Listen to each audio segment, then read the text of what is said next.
at this point, let's go ahead and install our servo mount. Take note of the two screws that you're going to use. They're fairly short and they have a bevel on them. So look at your directions to find out what screws you're going to use. We're going to mount the servo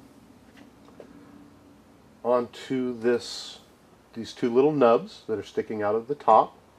And if you'll notice, we're working with this portion right here with the pumpkin pointed towards us. And we're going to put it in with the servo screw hole mounts in that same direction. So we're going to pop that little puppy right up on there. Go ahead and insert our two screws.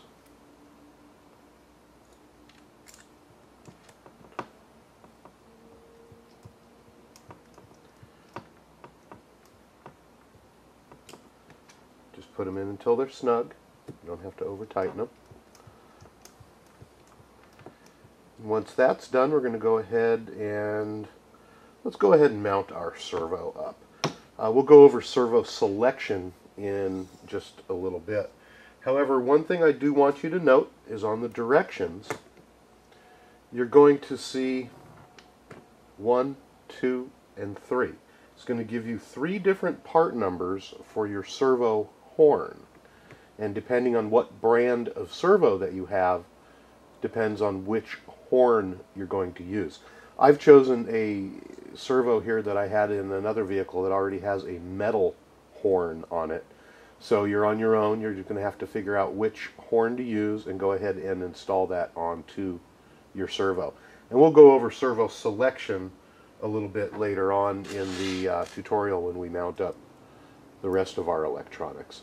There are supplied 4 screws, and the screws have a flange on them. And they are a Phillips. I don't know why they did that. I really genuinely hate Phillips screws because they just don't stay on my screwdriver.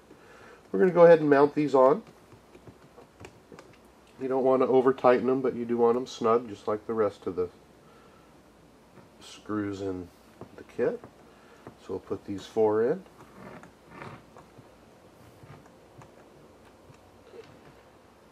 The servos and electronics, we'll have a whole segment on just that as we choose what we're going to use. There's so many products available that you're going to have to read up and decide exactly what you want to put in.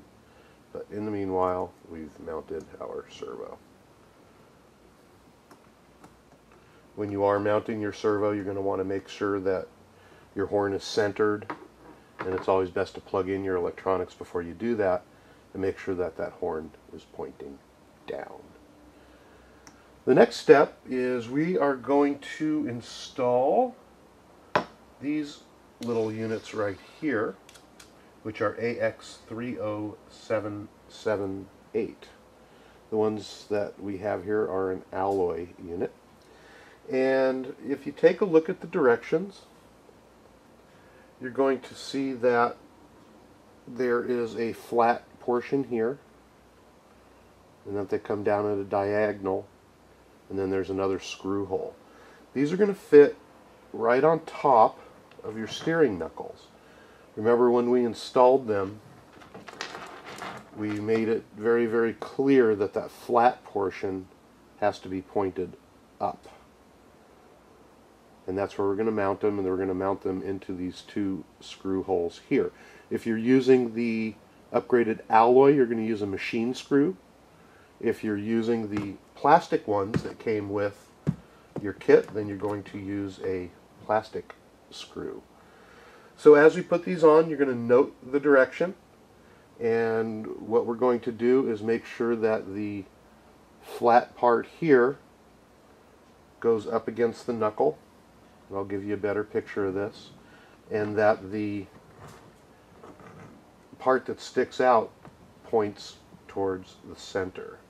We are using metal to metal here, so we're going to use Loctite. Getting low on it here.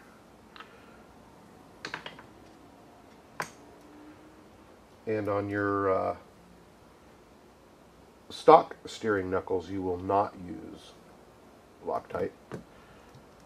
We'll go ahead and put this in. We'll show you exactly what it looks like when we're done.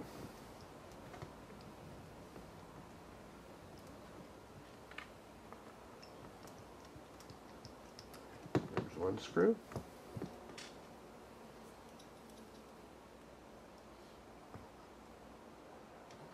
Put some Loctite on the second one. We'll screw that in.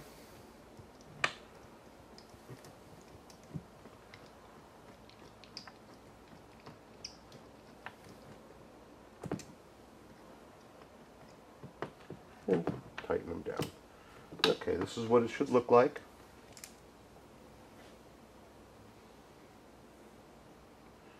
Again, you can see the flat portion rests against the steering knuckle, and this portion here points towards the inside. Now we're going to go ahead and do that on the second side. We're going to screw that on, and we'll be back in just a moment. Alright, well, we have both sides done now. Let's take a look. Pointing towards the inside and pointing towards the inside. Alright, let's go ahead and get all of our pieces and parts for step number 16 laid out, and we're going to go ahead and install what I believe they call our steering links. Alright, step number 16. I've gone ahead and pre-assembled these two parts just to save some time on video, but we'll go over them real quick. The main steering link here, if you take a look, it has a long arm portion here, then it comes down and goes back up for a little short portion there. We've installed our little balls into the unit, and if you'll notice, the flange goes up on this end, and the flange also goes up on this end. Come on, focus. There we go. We've also taken the shorter arm here, which is just simply a straight arm, and you're going to want to note the location of the flanges on the balls for these. On this end it goes down, and you'll go ahead and insert your screw. And on this end, as you look at it, the flange is going to go over to the left hand side. Or if you swing it around like it is installed, then you'll see that the flange goes on the back. So go ahead and install the balls, put the screw down in through the center, and make sure that the orientation on this is all correct. At this point, we're going to go ahead and install them. So we're going to grab our front axle set, and these are going to install from the bottom.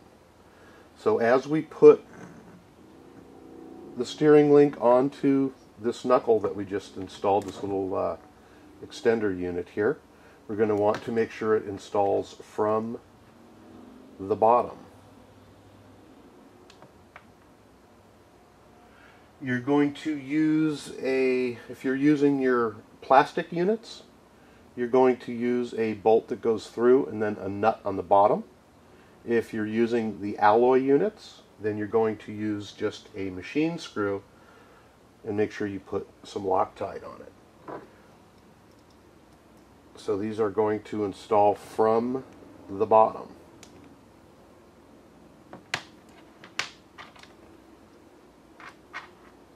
Get this turned around to the proper direction. And they go on, can't see that through the camera, again from the bottom.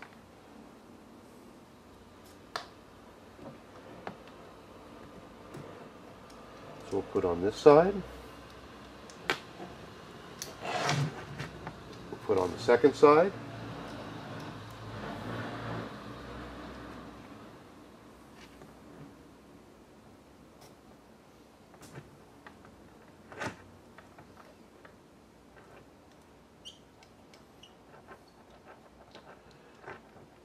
And we've got that step completed.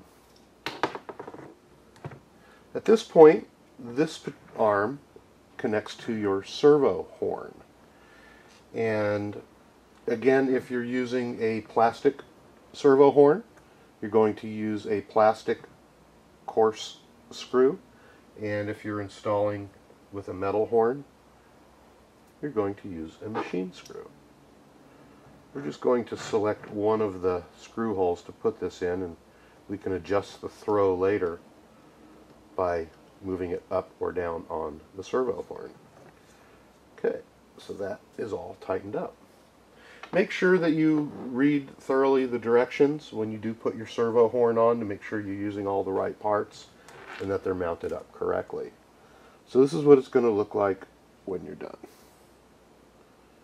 Just like so.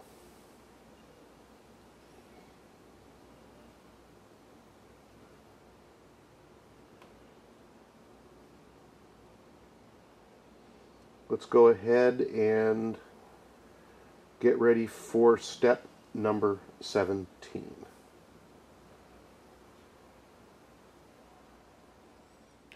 One more time to save you from having to sit here and listen to me. We've combined and done step number 17 and 18. It's going to be very, very similar to what we did on installing the links and the drive shaft on the front. So what we're going to do is make sure that we get our center links hooked up properly and note the orientation on the manual. Make sure that we get the shocks in the right location, which go on the top. And then our links, make sure that they're all in the proper directions. And then when you mount your, get this stuff out of the way, when you mount your drive shaft up, you're going to want to make sure that you mount the smooth end to the input shaft, and then the splined end goes towards the center. So we've combined steps number 17 and 18. Go ahead and build those, and one more time, make sure that you note directions as far as how each piece is oriented, and you'll be just fine. So we are now going to go on to step number 19.